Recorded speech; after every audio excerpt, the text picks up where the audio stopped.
welcome to our evening keynote, and we have Rand once again, and Wil. Does anybody remember Wil? Yes. It was 4 years ago, and I think you were sitting on these bar hocker, and you said, sometimes we need to change, and we need to do real company stuff. And I remember, at least for one person over here in the room, this presentation changed his agency. I think it's Julian. It's Julian over here. Because he was one of these SEOs doing all this link building stuff, right? And you correct me if I'm wrong. And he said, I think we're doing now real company stuff, and we do content marketing, but we try to do this like you were suggesting. And I hope, I'm not sure, that this keynote will be maybe similar to some of you, where you say, well, maybe we change a little bit at least what we are doing in the future. And maybe we're kicking off now with a little video, which is also related to Julian. It won a contest, and we adapted this a little bit to English, and we're kicking off now with this video. Please go. The development of web search until 2025. 2017. Voice assistants will lead the way. The year went down in history as the year in which the future of search began. It all started with amateurishly search assistants that were no more developed than a 2-year-old child. And yet the people were thrilled. VR glasses entered the market, but they never went mainstream due to their cumbersome technology. 2018. The unthinkable becomes reality. Alphabet and Amazon merged and acquired Microsoft. The resulting company, Alphazon Micro, includes all of the Google services, as well as Amazon's search algorithm and Microsoft's HoloLens technology. 2019. Alphazon introduces the Alpha Lens, a contact lens that projects HUD directly onto the retina.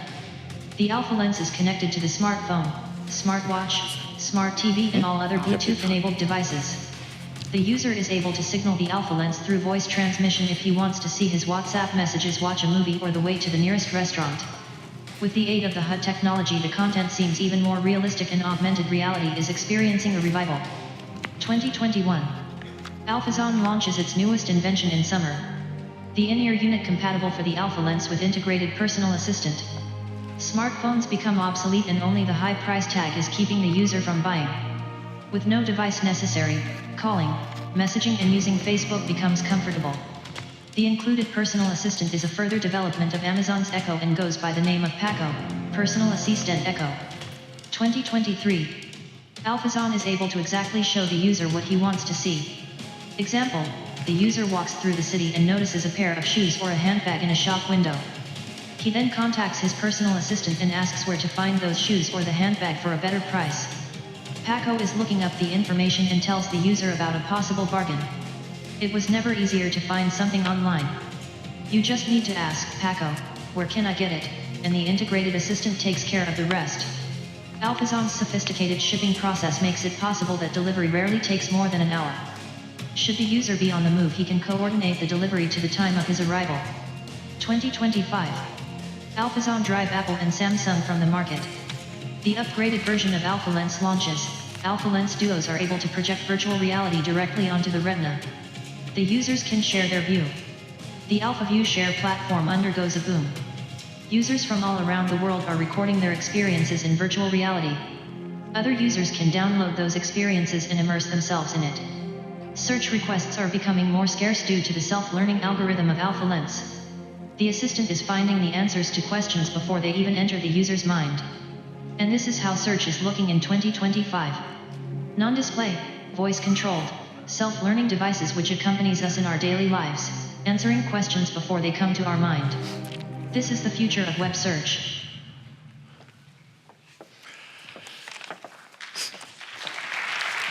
Yeah. Well, this was not meant to be all true. Yeah? But we thought it's a very nice kickoff, and so we have, I think, one of the first times we have a keynote discussion, and we actually just wanted to kick off maybe with you, Rand, and with you, Wil, maybe just talking about your last experience, maybe in 2-3 minutes. What were your highlights and what really changed search in your history? Yeah, sure. Let's see. So I think the biggest change that's happened in search, in my career at least, has been I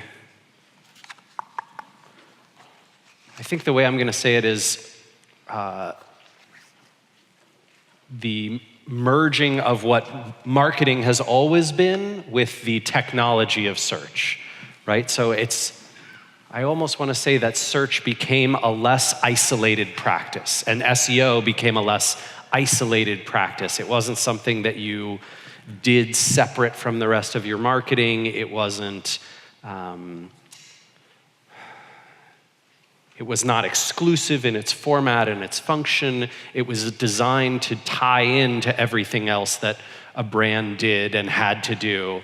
And that change, I think, was precipitated by Google improving their ability to understand content and their ability to understand links and their ability to better engage with user intent. And it was also driven by the fact that the market got more sophisticated, right? So players who had lots of dollars and lots of brand marketing experience entered SEO, and it was no longer just a field of, I don't know what you want to call us, in the early days, cowboys, right? I think that shift is still happening to a certain extent, right? And every year the playing field for very, SEO only, no other forms of marketing, those types of, not always just link spammers, but basically algorithm abusers and algorithm advantage takers gets smaller and smaller. 2017 is smaller than 2015. 2015 was smaller than 2013. 2013 was a lot smaller than 2010. And 2019 will be even smaller.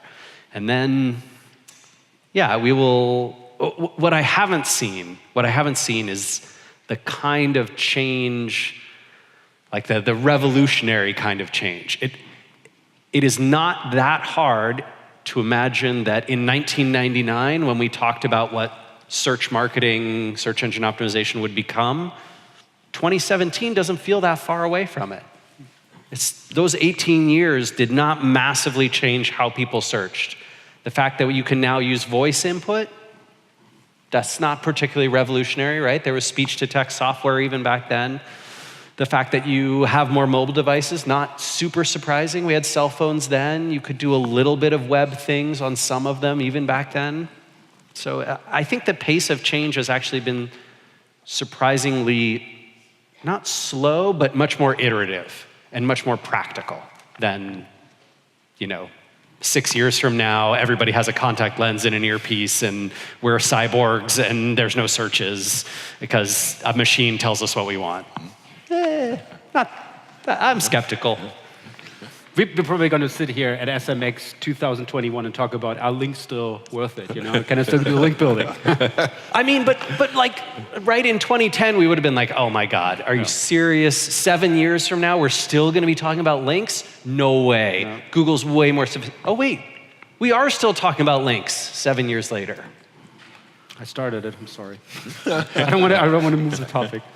Wil, maybe you're just life-changing events in search, or maybe you just say like Rand, well, it was a quite iterative journey. I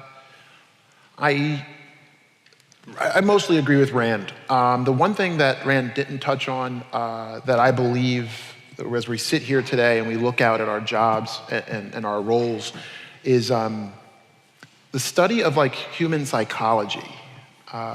When I typically look at the average SEO search marketer, ask yourself, how much time have you spent today understanding what Google wants? And then how many hours or minutes did you spend today getting a deeper understanding of how humans choose to make decisions?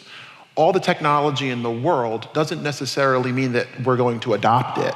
I have, the Segway, right? Think of, not Half-Life, What was the thing? Second Life. Second Life. Oh. I remember people were like, this is going to change everything. It didn't.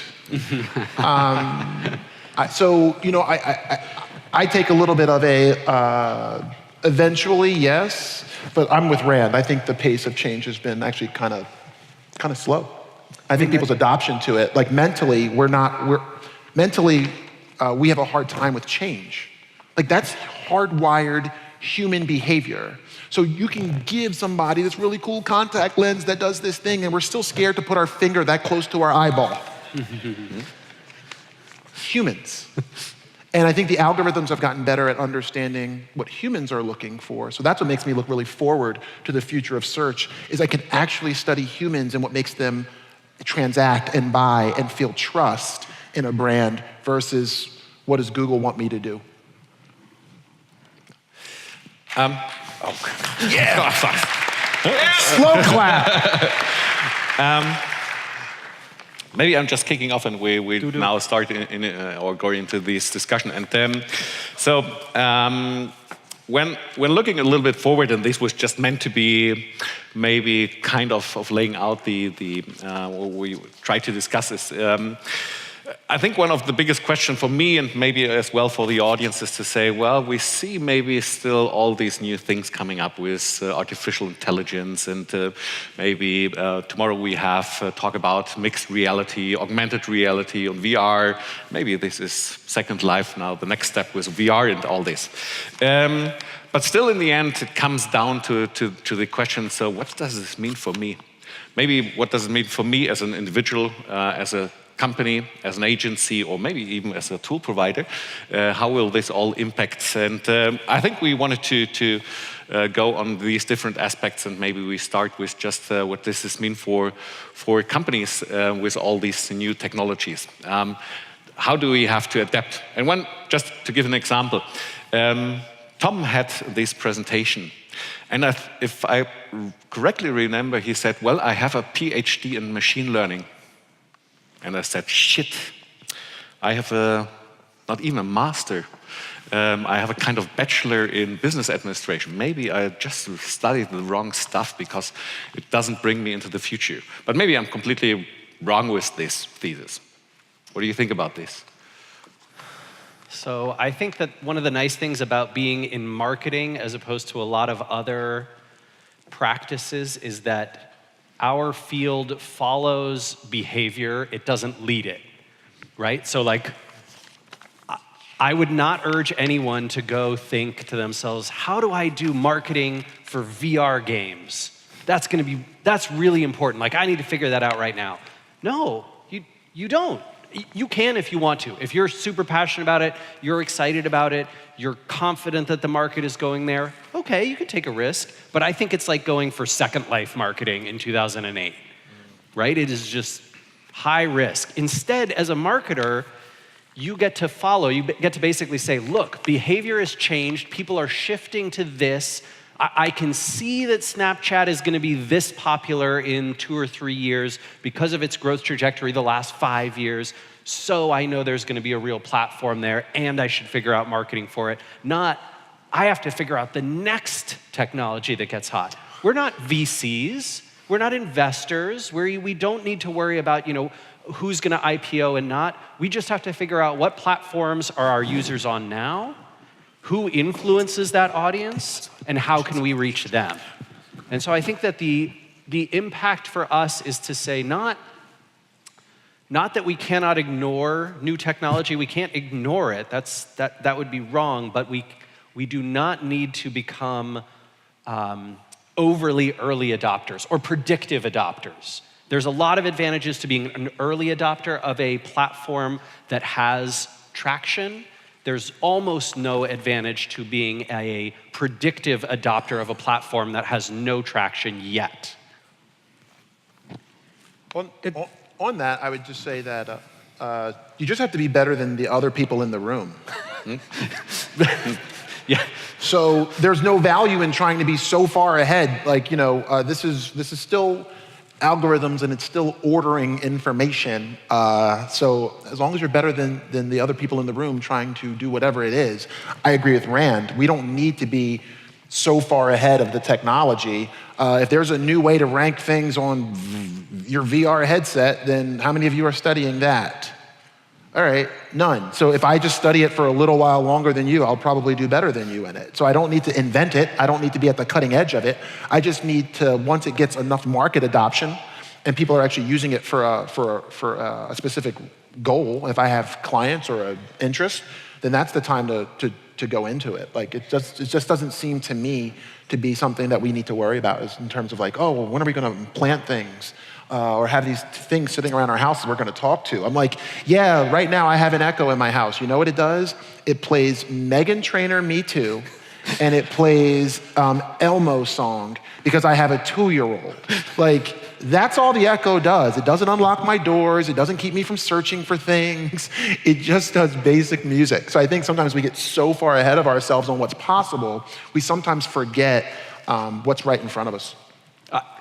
You make one like super great point, which is I think the skill that we have really learned that we need as marketers is the ability to adapt quickly, right? So what we have to be able to learn is new platform came out, it has power, we need to be there, or new opportunity emerged. How do I execute on new opportunities? If you are good at that, it doesn't matter what comes next. And PhD in machine learning,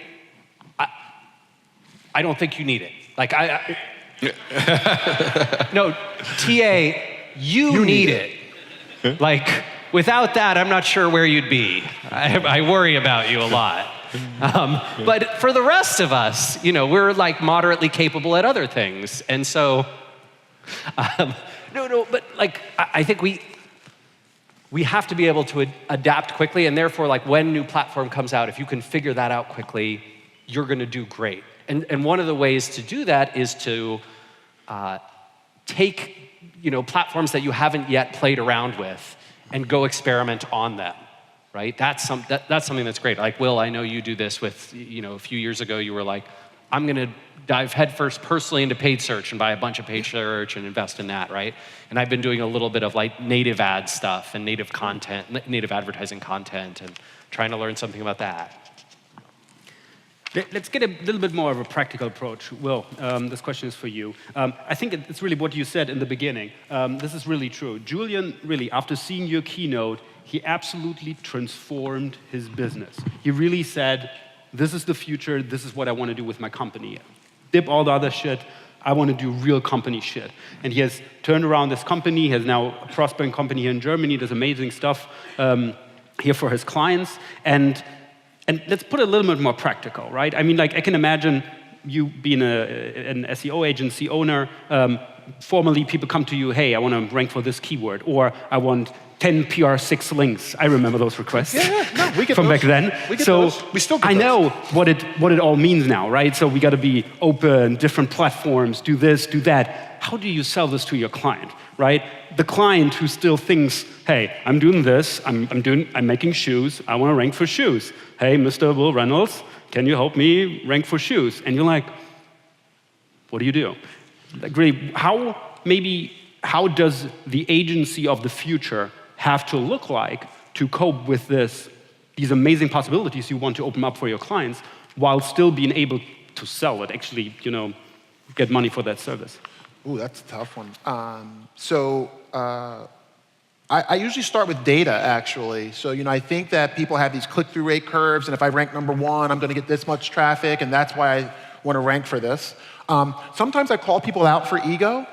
I'll say, like, it's okay for this to be an ego-driven ranking for you, but we need to be honest with each other that this isn't about growing the business in the most efficient way possible. So that's one of my tips. Like, you have to go, like, okay, you want to rank for red shoes on the top of Google? When I look at the data, when you rank for color words, you are typically outranked by image search, paid search ads, and all this, which means that that's getting less value. Let's understand the value. And then, is it worth paying me for that? Like, maybe. The other thing you have to be comfortable with, which many people in agencies are uncomfortable with, is walking away from some business. You know, if you're going to try to take on everything, then that's going to be a problem because you don't have anything differentiated in the marketplace. So SEER's differentiator in the marketplace was legitimately, after some time of manipulating Google, it got kind of old. Like, I knew I could do it. But then when I went home at night, I was asking myself, did I make somebody relieved today because they found my site or my client's site? And I couldn't really answer that question. So a lot of times I was like, well, I ranked high, but did I actually answer their question and help them on their journey to solving this problem? And that's when I decided, like, we're going to have to, as a company, start to pivot in that direction. A couple of things. One, you can't do it overnight unless you're willing to take a massive revenue hit. Because your clients, if you're really trying to innovate and take something forward, a lot of your clients are like, hey, for the last 10 years, like, I've been told that getting high page rank authority links was very important to me, and you're saying it's not. So it can make your sales process very difficult because everybody else is going, we're going to get you 10 page rank links just like you asked for, we're going to rank you for this, and then you come in and you say, well, no, actually, like, what are the questions people are asking and how can we understand how to solve their problem? And the person's like, I love everything you said, but how does that work? I've already sold my boss on the fact that I'm going to go out and get 10 page rank links, and even though what you're saying makes sense, I have sold my organization on the fact that this is what we need. So if I change that, it discredits me. So that's an issue. And then the risk I'll tell you all that happened to us is the client turnover.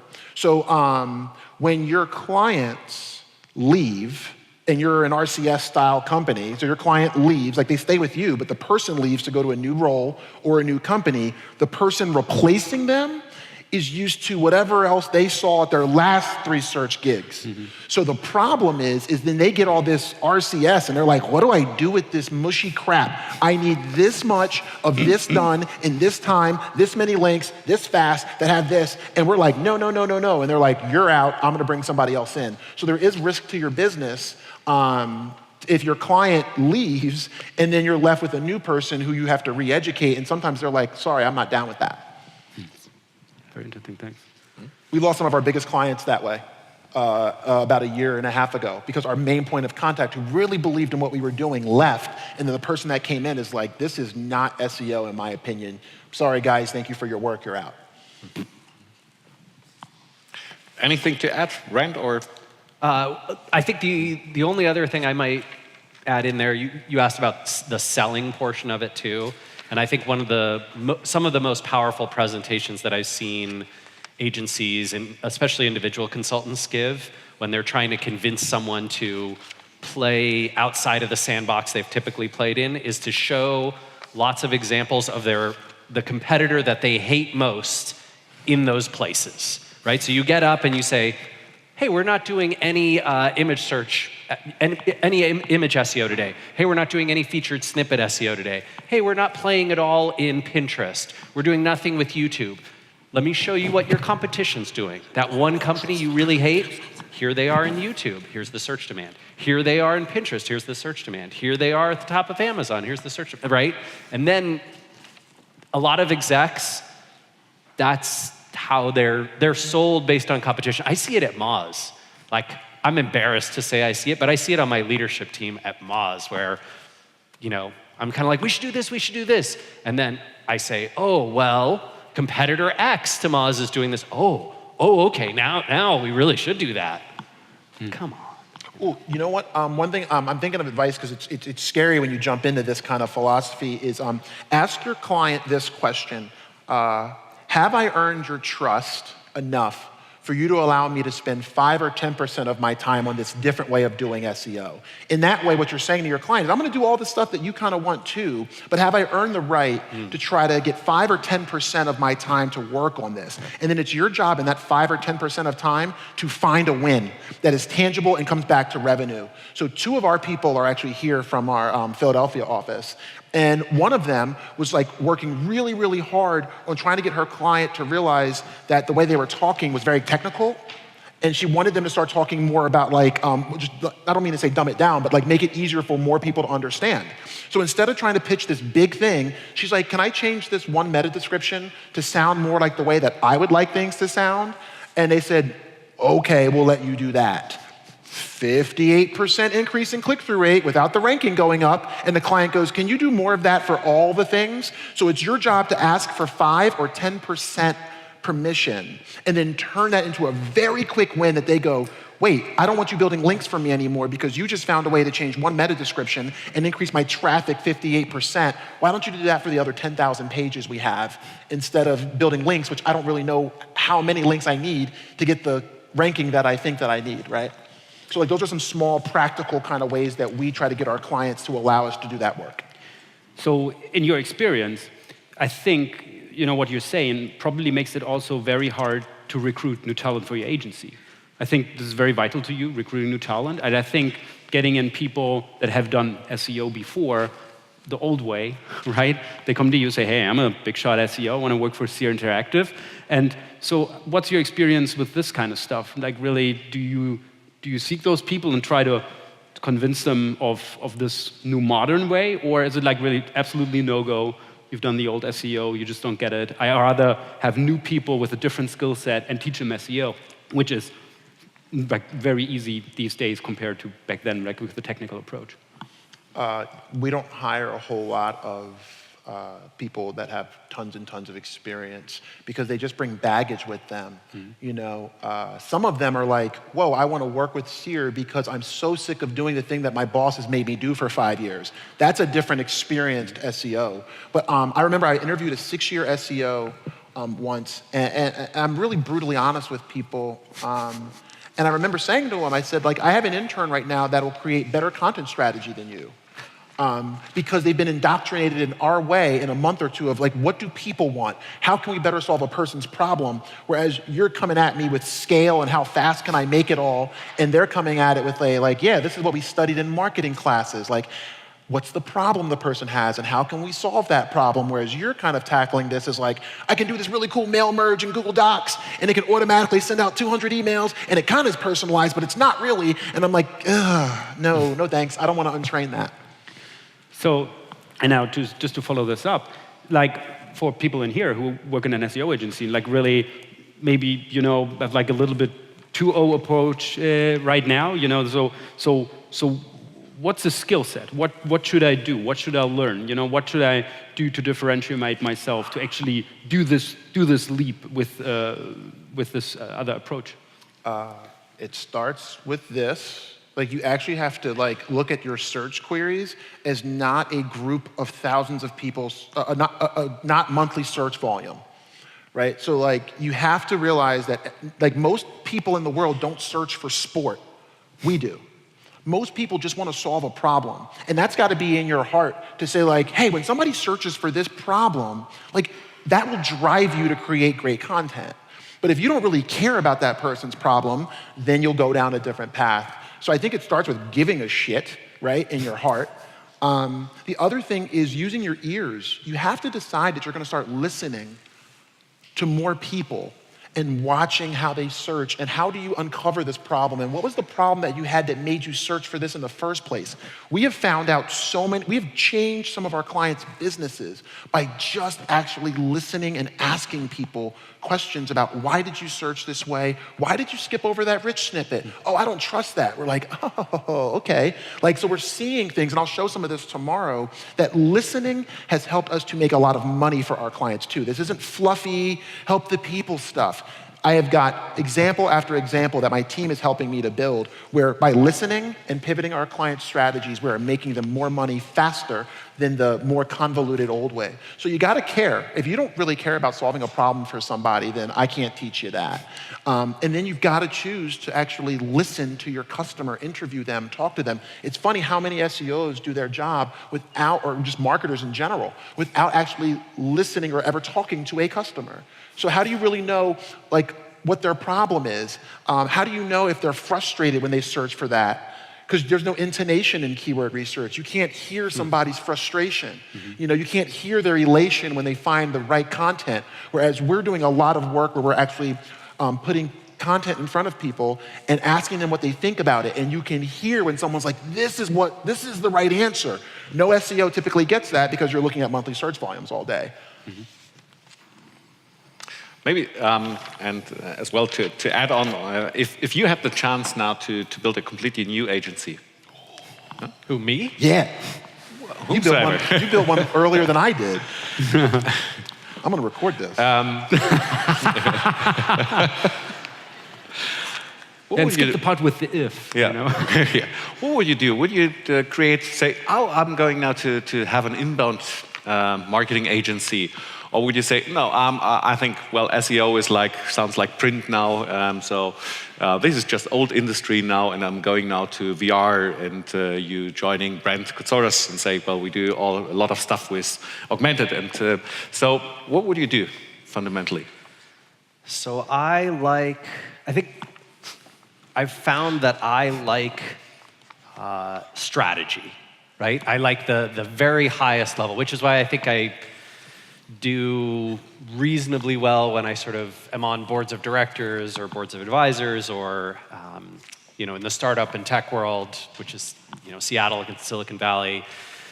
Sort of this, I do a lot of consulting that is unpaid, right? I just have a call with a friend or a colleague or someone else that one of our investors has funded, and a lot of that is starting from that super traditional marketing standpoint of who's your audience, what value are you providing them that is unique, who are the influencers of your audience and what do they pay attention to, and how are you going to get in front of those people?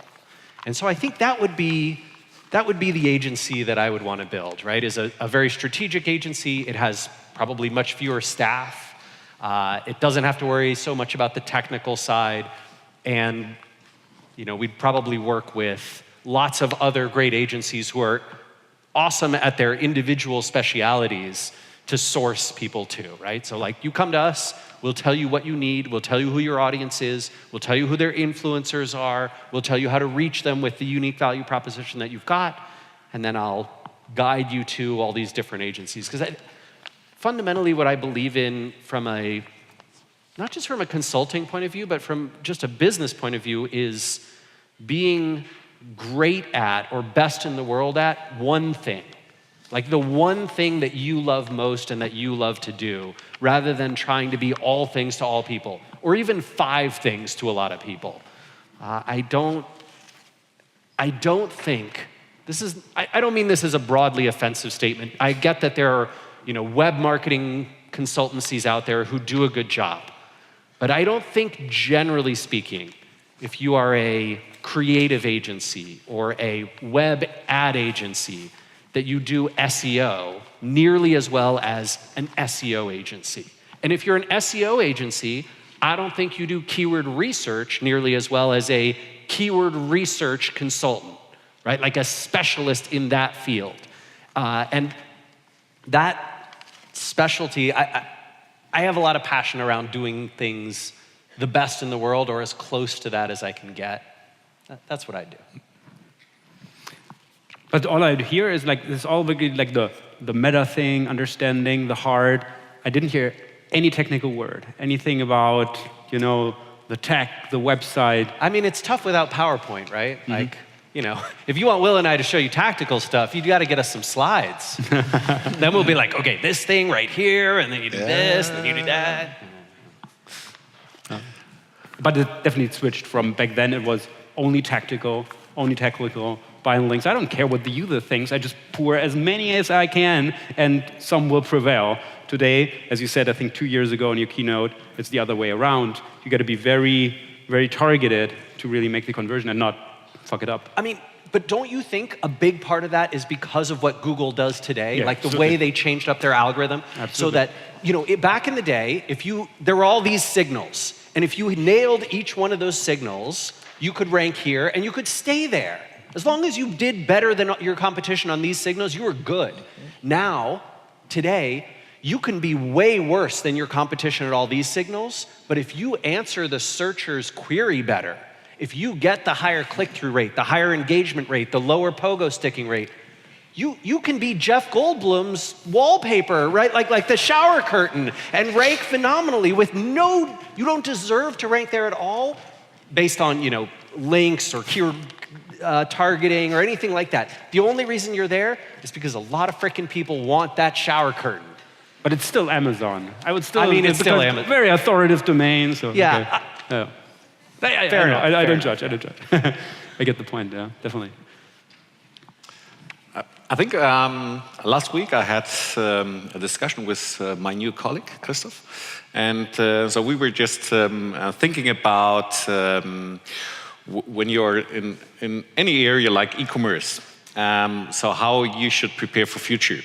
And so his point was saying, well, see, I think it's pretty important to say, well, I'm an e-commerce, but where are my interfacing technologies? Where am I? YouTube?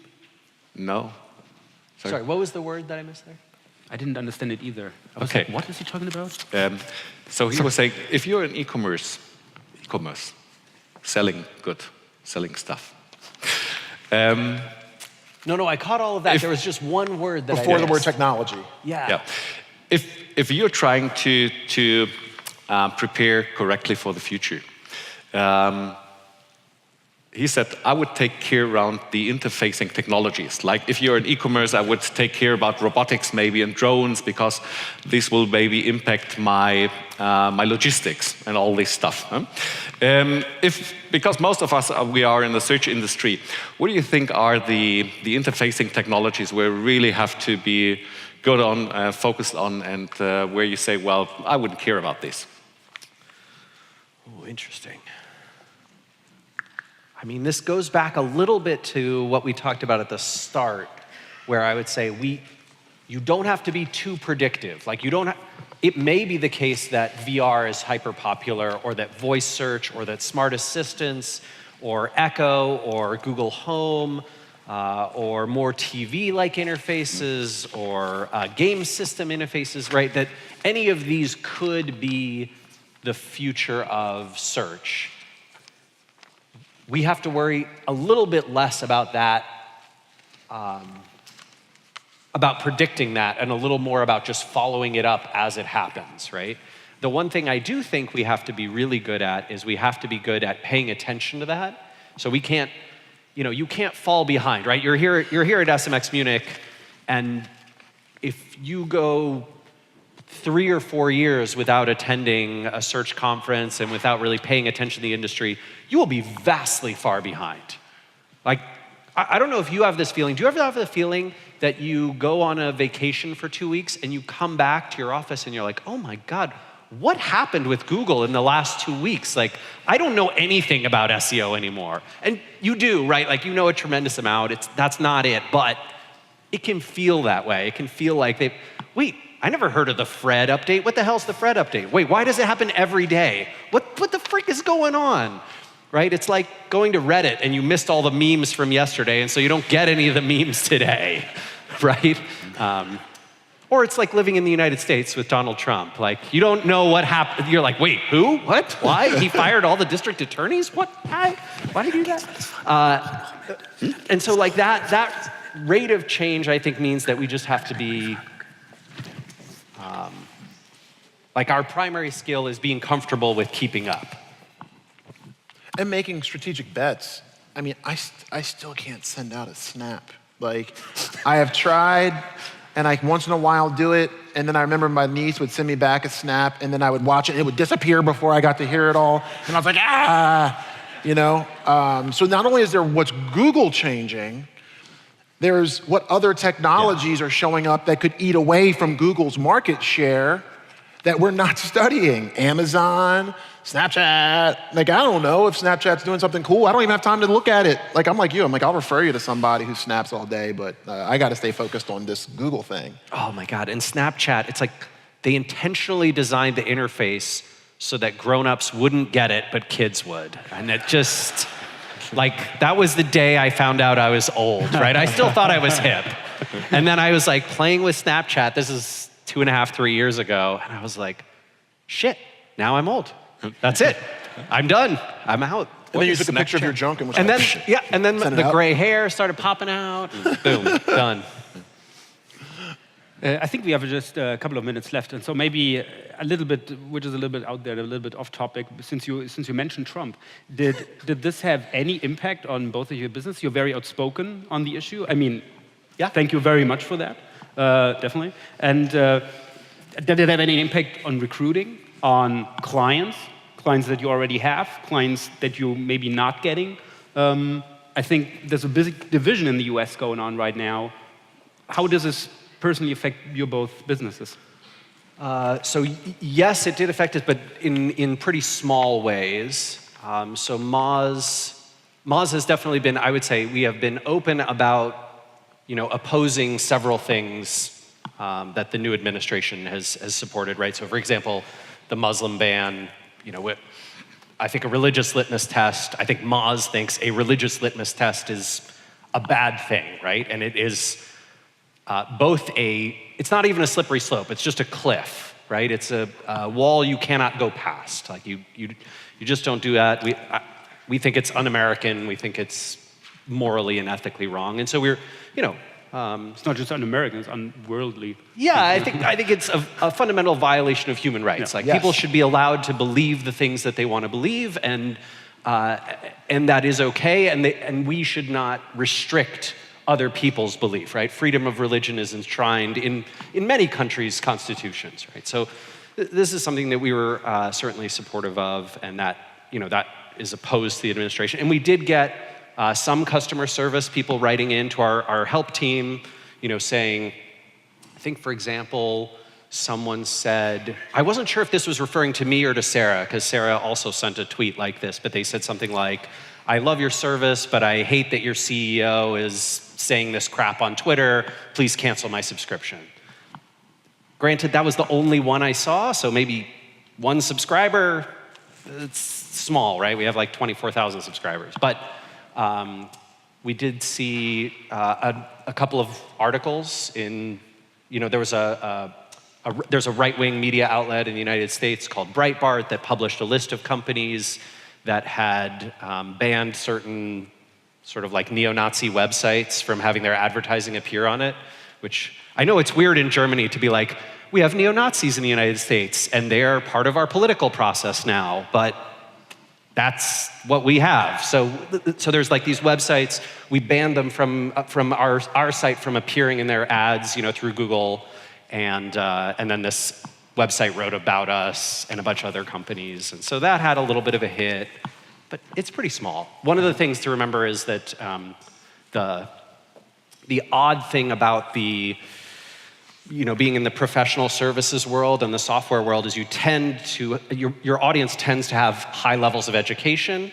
and education was essentially the best predictor for voting disparity in the United States in the last election, which hasn't been true in previous elections. There were lots of very well-educated people who voted, and continue to vote in their local districts, Republican or right-wing or whatever, in the Bush era, in the Reagan era, that kind of thing. But that shifted this year pretty dramatically. It was interesting for us. So I remember I sat with one of my coworkers and she was just like in tears. Yeah. This was a really young person. She was maybe 22. And it was interesting because what people grew up with, their whole teenage years, once you start actually caring about who the president is, you're maybe like 19, like, oh, there's a president, like I get it, was always a guy who looked a lot more like me. So therefore, the history of our country having this like very kind of like nasty undercurrent in our country, for them was like, that's done. The highest job in the country is held by a guy who looks like Wil. And I think that it tainted their view of where our country was. So it devastated some people. And that was interesting for me because I'm like, of course there's freaking racist pricks out there. Like, are you serious? But they went to college, insulated from that. They have friends who are transgender and gay and black, and they're like, oh, and the president's black. We're good, America, pff, awesome. Not so much. And that really hurt them, and it was interesting to see how deeply hurt people were. But some people actually knew to come to me to talk to me about it because I was so outspoken about things. I definitely got a nice undercurrent of team members who said, I'm proud to work here because you are willing to stand up for certain things. So that was interesting on the good side. On the downside, we had some people who were conflicted about who to vote for. Okay, and I don't know which way they voted, but the back current that we got through our HR team our human resources team, was like, some people are like, well, is Wil going to spend less time with me and helping me develop my career because he obviously is really fired up about this? And if I voted that way, like, does that mean that Wil now is kind of like, screw you, I'm not working with you, I'm not putting any time into you, good luck. And my answer to that was, I'm no better than them if I discriminate on you. Like, we're about inclusion and letting everybody have a voice more so than we are about shutting voices out. So I'm like, if that's a core part of who we are, then like the fact that you voted one way that I might not agree with makes me no better than Donald Trump if I start trying to cut down people's voice. So that's how we kind of handled it as a company. We stopped using certain companies and whatnot, and we got some press around that and some negative press as well. But I don't care. Like, I just don't care. Like, I'm not put on this planet to max out my earning potential. I think I'm put on this planet to try to affect change and try to build a company where people feel comfortable going out in the world and affecting change. And like, I think that helped us to do more of that. And if some people don't want to work with us because of that, okay, fine with me. I don't care. Super.